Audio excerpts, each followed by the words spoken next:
Welcome to the Prophecy Club. You know, sometimes a topic is so complicated and so deep, you just can't get it across in a broadcast or two. And frankly, you can't even get it across in 2.5 hour DVD. Well, that's the issue with this topic that we're about to talk about.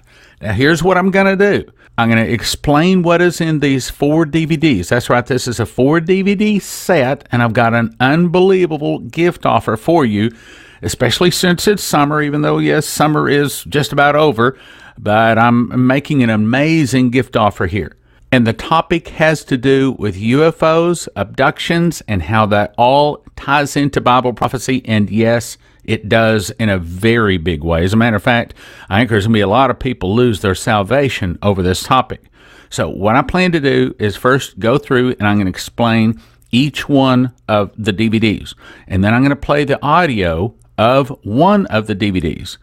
And frankly, the one that I was most skeptical about is the one I'm actually going to be playing on the radio, which probably you wouldn't think would be the one that I'd play, the one that most people would raise their eyebrows about, the one that I frankly, I didn't really believe until I really saw the evidence. But once I saw the evidence, I said, oh my goodness. I mean, look, okay, you have done the same thing I've done. We've watched those different TV programs having to do with UFOs and abductions and aliens and the whole topic.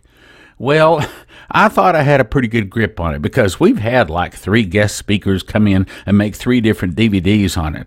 But this guy knew far more, not just a little bit more, but far more than the other 3 combined about it. And this is not something he has researched. This is something he lives. And that's the reason I'm going to strongly recommend you get this DVD set. Now, first of all, let me tell you about the DVDs because I'm only going to briefly talk about it again at the end of the program. So, a guy I'm talking about is Jim Wilhemsen. A couple of months ago, we had him in to make these DVDs, 4 DVDs. Now, get this, 20 years full-time. Okay, this is not a little part-time thing for him. 20 years full-time researching UFOs and abductions. He has, now listen to this, counseled over 100 people that have been abducted. He didn't just go out and interview them or check the evidence. He has to counsel them. I mean, it's like a deliverance, okay? Counsel them and deliver them out from this experience. And sometimes it's just not one experience. Sometimes it has been a lifelong string of these abductions with these people. And I'm going to be frank with you. I mean, it blew my lid off. This guy said some things that I had never heard before, really deep. And this guy knows his Bible, I'm going to say, as well, if not better than I do. I mean, he was quoting scriptures left and right just off the top of his head, and he was tying it all to the Bible, brothers and sisters. This is not foolishness. This is a very, very serious topic. Again, it's probably going to cost a lot of Christians their salvation. 4 years he lived in Roswell. Wasn't just a job. It was research. It was a lifestyle. Wrote a whole book called Beyond Science Fiction. He does radio and TV interviews all over, and I picked him up because he had been a guest on another person's DVD that I saw. And I thought, man, this guy really has some depth into this. Well, you should have, again, watch the DVDs. 4 DVDs. This guy poured his heart out. Every one of them, 2.5 hours, chocked full of information. The 4 DVDs with their bullet points are as follows. America's Destiny, Tribe of Dan and 3 Frogs. Now, frankly, that is the background. That's the starting place. Everybody's got to have this to understand the rest of it. Bullet points, understanding biblical terms for America, a kingdom removed, a scepter change, the tribe of Dan and America. All about the 3 frogs of Revelation 16. Frog 1, how it destroys the other 2 frogs. A history, America becomes Babylon. UFOs and the cosmic Christ.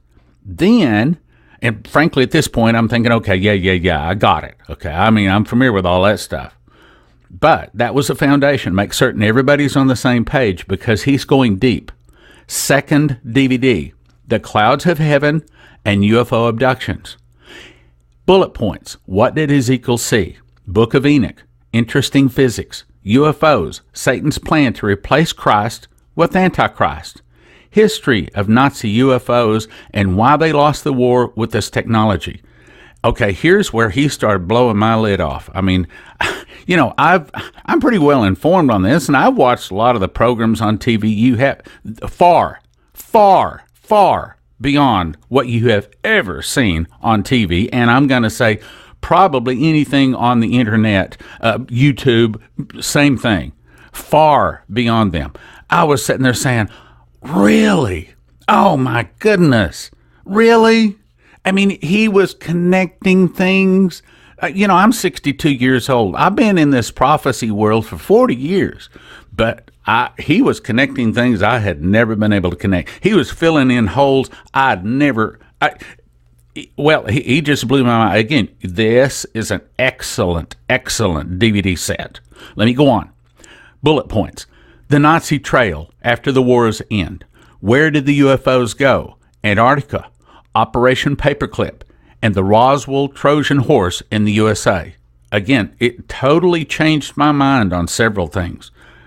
I have to say, I had one of those things where, like my mind, I could feel my mind twisting inside of my skull as he's going through this, because way beyond and much more factual. And you know, as he says this, you say, oh, well, that makes sense.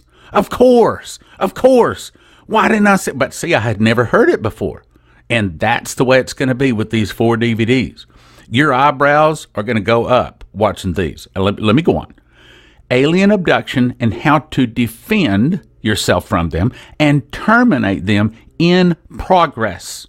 Yep, that's right. And believe it or not, there's 12 million people out there that have been abducted.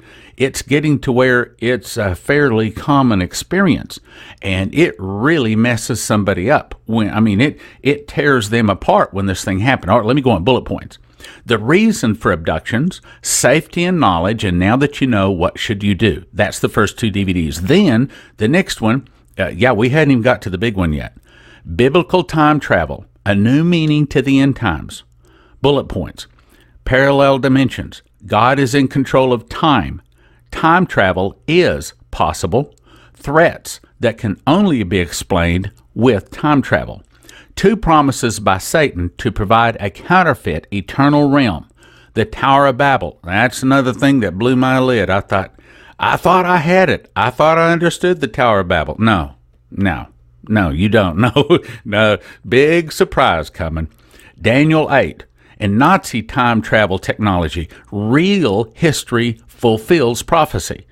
And what they are telling you about time travel and UFOs and abductions on TV, no. First of all, I'm going to say 60 to 70% of what you're getting is simply wrong.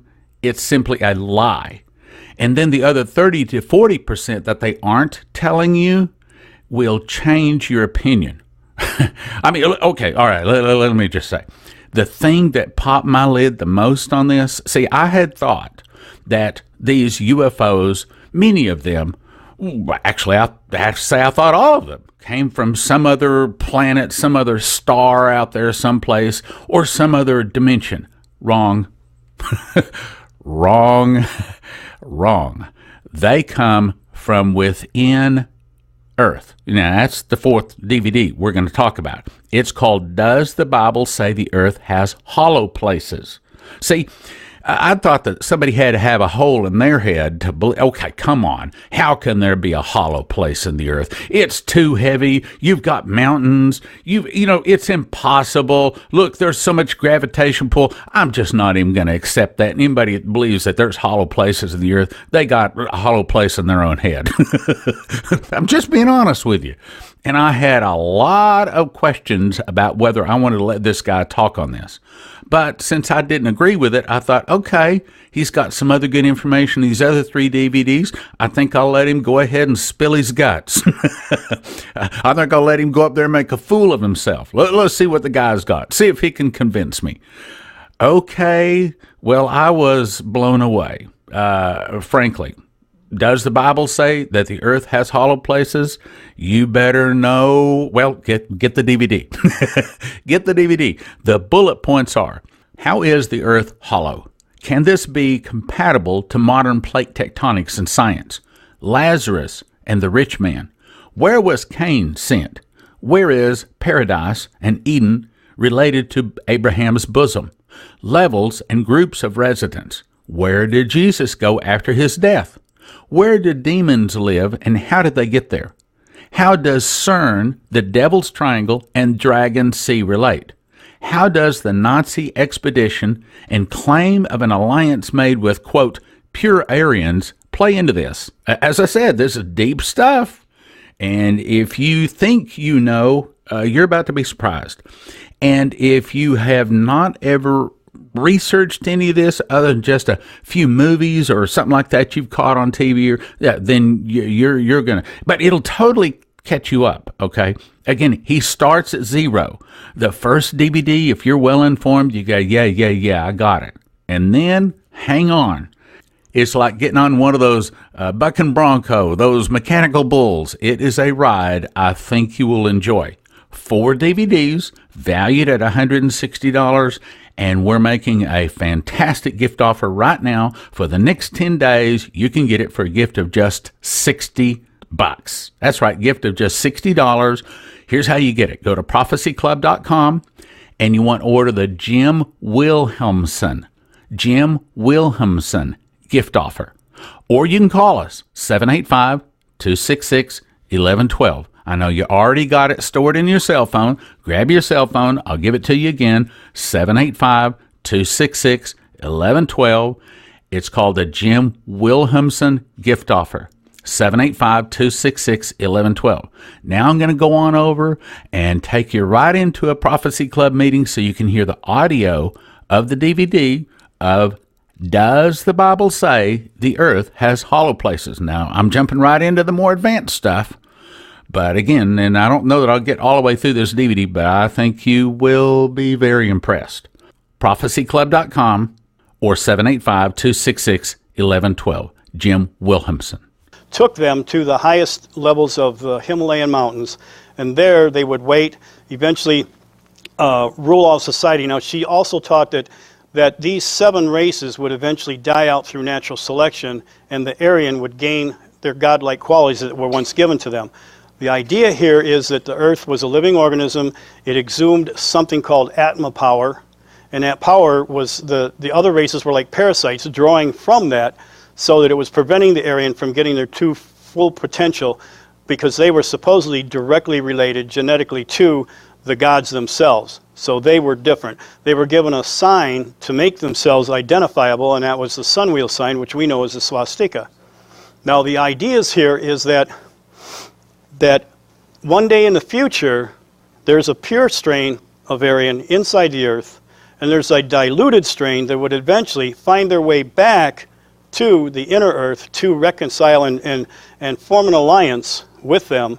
And together, when they do that, they'll take over the whole world again in the name of the Aryan race. Sounds like fairy tales. The Vril Society was formed and believed by the Nazis, along with Helena Blavatsky. That was their religion. That's what they followed. Everything they said, did, thought was based solely on this. The Vril Society was a mythical society. It was so secret, nobody can prove that it existed. But it's like the wind. You can't see it, but you know the effects of it. So just the same with the Vril Society. We have no evidence that they ever existed, but we see the results of them in history. But it would almost be like, if we put it in American terms, it would almost be like the Theosophical Society with the Vril Society combined, forming a government, would be kind of like the Star Trek fan club merging with Masons and end up killing 50 million people in the process. I say that because don't despise the small, obscure, weird things. They can formulate into something very evil, and that's what happened in Nazi Germany. So, another thing interesting about subterranean realms, I've been working with abductees for almost 20 years now. In 1992, they had 300 of the most cognitive real-time memories of abductions with multiple witnesses, with live memory. the best of the best. They took everybody that was somebody involved in this, and some people that were just medical and psychiatrists that suddenly were dumped with this idea of alien abduction. They all went to MIT in 1992, had this conference called Alien Discussions. I bought the book because it was worth looking at, and I love it when I can quote secular things that don't believe anything that you and I do, and they shoot themselves in their own foot by their findings. That's a good thing. I like that. On 2 different pages, one page they admitted that was kind of rather different is that they had several cases where people had sung songs or cried out the name Jesus, and the abduction stopped. Thank you. That was very easy to kind of prove. Here's the other one. Out of 300 cases, there was 24 cases of a transition. In other words, a transition from, usually most of them were from a small ship to a big mothership. In all cases of transition, there's not one case where anybody saw themselves in outer space, coming into an alien world, or leaving Earth into the outer space. Guess where they all went? Inside the Earth. They either went into a tunnel above ground, into a subterranean domain, or they went into a body of water, into a cave, into a subterranean domain. Some of them saw an area that was just filled with rich vegetation, a superistic city. Others saw a sparse area that looked like the middle of a desert or even a post-nuclear situation. This, to me, concurs that there's something weird going down somewhere, and it's got to be a reason.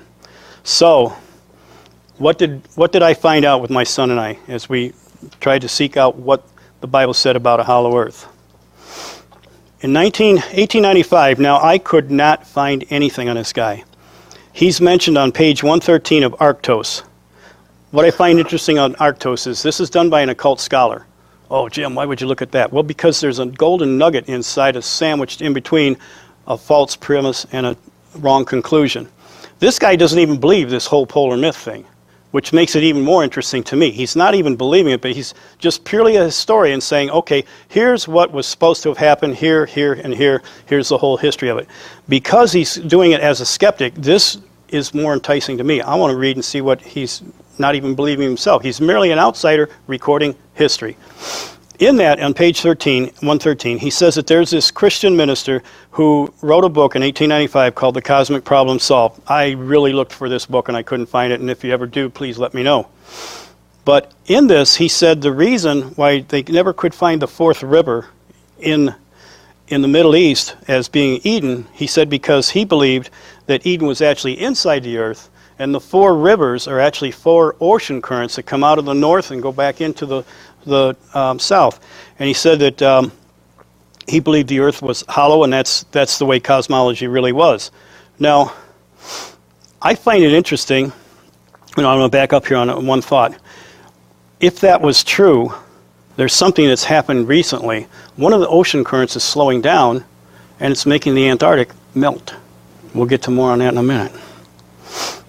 Where did the New Agers get the idea of Gaia, a living Earth? Why do we call our planet Mother Earth? You ever wonder about that? Why is it Mother Earth? The Bible will tell you why. Now, when I first saw this, I'm going, I got to go back to the original language. This can't be saying what it's saying. My substance was not hid from thee when I was made in secret and curiously wrought in the lowest parts of the earth. Hey, say what? Not all creation was created. You know, what's going on here? So I looked at it. I wanted to see what in the heck is going on here with this. I mean, it doesn't make sense. In context, lowest parts is referring to an area with 2 pits. It's actually comparing the womb of a woman as being like the earth is hollow with 2 parts. And you see that with the ovaries and then being encompassing a whole chamber. So they understood that. That's what he was comparing it to. He wasn't saying I was born in hell or inside of an earth or anything like that. He was saying I was born in the womb like the earth has a womb. That's mainly what was being said there. So they got that concept from the scriptures. And back in those days, they kind of had this concept and understanding. Now in Psalms 116:3, David is talking about the sorrows of death compassed me, the pangs of hell got a hold upon me, I found trouble and sorrow. Again, he was comparing to something that he knew about the earth for the situation he was in. Metzar means something tight, and it's the pangs actually is talking about a 2-pocket area. Because now I had to look this one up in English to see what Dr. Strong's was talking about, because he was saying it was the way he described the paunch, the first stomach of a ruminant. I'm sorry. Do you guys know what a ruminant is? I don't. Good for you. So you're better educated than I am. I didn't know, so I had to look in a dictionary and go, oh, they like a cow. They got more than one stomach, 2 parts. Oh, that makes sense. I'm beginning to understand this now. In Job 41:15, everybody was told they're talking about a Beanie and Cecil sea serpent, Leviathan. And I knew right away what tipped me off that there's something more here going on. It's not talking about a sea serpent, because it says that he is the father of the children of pride. That's Satan. He's not talking about a sea serpent. He's talking literally what it is. And this is one the Lord was telling me as I was putting this last thing together, and I had to end up redoing all of it. Because he was telling me, look at Job 41, look at Job 41, read it all, read it all. Lord, I got to put this thing together. I can't do that. I got to put this together. I took a couple of scriptures in there, and I looked at it, and it blew my mind. I said, oh, mine, I'm into something, and it proves what I'm trying to write here. So I did, and we're going to get to that. In Jonah 2:5, it says, I went down to the bottoms of the mountains in the earth with her bars about me forever. Yet has he who brought me life from corruption. I went down to the cut-out subterranean mountains, the earth-fleeing waters above me forever. Kind of what this is saying is that Jonah, whatever this whale is, took him down to the very depths, the lowest depths of the sea, where the base of the mountains were. And the bars there is talking about the floodwaters. When they came up to the surface of the earth, they forced and made caves, a cavernous system, one that would circle around the entire earth to protect the inner chamber. That is done with this. Now, again, the 2-pocket idea, it says, for this they willingly are ignorant of, that by the word of God the heavens were of old, and the earth standing out of the water and in the water. Now, the out of water and in the water, it actually means to stand with, to stand side by side the surface earth, side by side the inner earth, separated by or underneath the waters. So in a sense, this little photograph here, you see little ships are sailing in, and they're not even having any sense of falling, because gravity is coming to a negative positive coefficient here. So everything that's holding gravity on the outside is equally holding everything on the inside. So you're going in, you don't even realize you're going in, just like what Admiral Byrd had experienced. All of a sudden, where's the sun? Hey, what's this diffuse thing?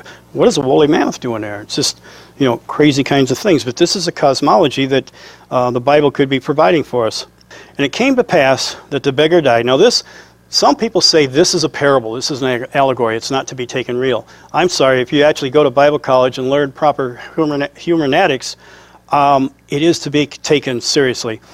The rule goes like this. If there's a name of a person or a place, this is to be taken as a historical narration. It's real. It's not an allegory. If it's an allegory, it's just going to say a certain man from a place came. You're not going to hear any details that identify anything. So we know this is a real event that happened. And it came to pass, the beggar died and was carried by the angels into Abraham's bosom. The rich man also died and was buried. And in hell he lifted up his eyes, being in torments, and seeth Abraham afar off. And Lazarus in his bosom, he cried and said, Father Abraham, have mercy on me, and send Lazarus that he may dip the tip of his finger in water, and cool my tongue, for I am tormented in flames.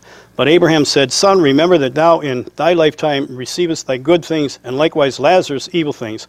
But now he is comforted, and thou art tormented. And besides all this, between us and you there is a great gulf fixed. So they that which would pass from hence to you cannot, neither can they pass to us that would come from thence. He's clearly describing a 2-pocket chamber with a gulf fixed in between. Keep that in mind all the way through my talk. Keep that in mind. Now, a bosom, we think, I've seen a lot of the commentaries, it's the fondness that Abraham had for people of faith, and I'm going, wait a minute, there's something more here. It's not, a place of, no, that can't be. So I look at Unger's Bible Dictionary, and actually a commentary by Vine's Notes on Strong's Numbers. And it told me this. It says, a bunchy fold of the dress in front of the breasts, into which idols thrust their hand, and also used as a pocket or bag in which bread, grain, or other kinds of food were carried. And there's some scriptural examples. So the idea is that it's an inside pocket, so that when you go to market, you stuff everything in there. It's like a little shopping bag. So Abraham's bosom is an inside pocket. Now, Holes at the poles. I laughed at this before, and I don't laugh anymore. Job 38:25. The waters are hid as with a stone. The face of the deep is frozen. Psalms 33:7. He gathereth the waters of the sea together. What are the waters of the flood waters? All this water had to go somewhere. Where did it go? Not all of it went back inside to a hollow earth. Some of it was frozen up like a stone to cover up what was underneath. And he layeth them up in storehouses. Now, here's an interesting thing. In Isaiah 24:20 and 22, the earth shall reel to and fro like a drunkard, and shall be removed like a cottage. It shall come to pass in that day that the Lord shall punish the host of the high ones that are on high, and the kings of the earth upon the earth. They shall be gathered together as prisoners are gathered in the pit, and shall be shut up in the prison, and after many days they shall be visited. The hosts of the high ones were the sons of God that came down. The kings of the earth were the Nephilim offspring, both of them put together into a pit until they're visited.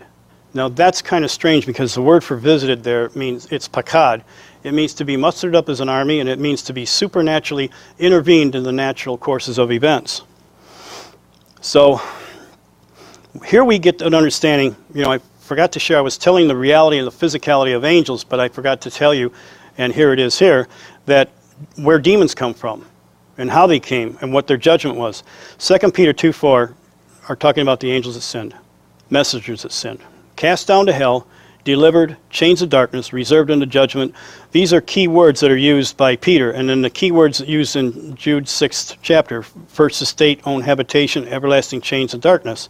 Now, here's the idea here, that when they were cast down into this pit, they were delivered, means not that they were put there to escape, they were put there for a purpose to fulfill prophecy. They were put into chains of darkness. Strong says, i.e. a ghost, a disembodied state. Okay, now here's where my little logical mind says, oh, wait a minute now. If they're disembodied, how do you chain one up? Because don't we, we think they're everlasting chains of darkness. Okay, that means they're shackled and chained into a bottomless pit somewhere waiting, to get out on Judgment Day. That's what I always thought, right? Isn't that pretty much what you guys thought? What I thought too. And then I got to thinking, well, wait a minute. If they're put into a disembodied state, how do you shackle up a disembodied? How do you do that? How does that work? Okay, then let's look at the chains of darkness. What is the chains of darkness? The darkness is the ghost. What are the chains then? The chains, again, the word in a general use means a shackle. Okay, Lord, I'm still not, what are you trying to show me? Is there something more here? Yes, there is. From the derivative and the root word, it means also a cycle of going up and going down. What do we see demons do? Play a Ouija board in your house someday and see what kind of mess happens to the whole family. You just conjured these things up from the pit. Now, in the name and authority of Jesus Christ, what happens? Back in the pit where you belong. There's your up and down cycle.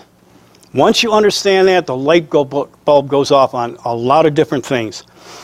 In Jude, it says that they, the sons of God, they left their first estate, which was the order of things, because you have other scriptures, the angels are neither given or and taken in marriage. Oh, see, they can't do that. That's what some people say about the Genesis 6 thing. No, that's just the order. It didn't say that they can't do it. This is the order in heaven. You don't do it. There's no little baby aliens, or baby angels up in heaven. They're full grown, they're beings, they're in the male gender. I'm going to break in right there, and because I spent so much time at the first of the broadcast, I'm going to make the last part of the broadcast real quick. So you need to already grab your cell phone, put in the number 785-266-1112. It's the Jim Wilhemsen gift offer. 4 DVDs valued at $160. For the next 10 days, a gift of just $60. 785-266-1112 or prophecyclub.com.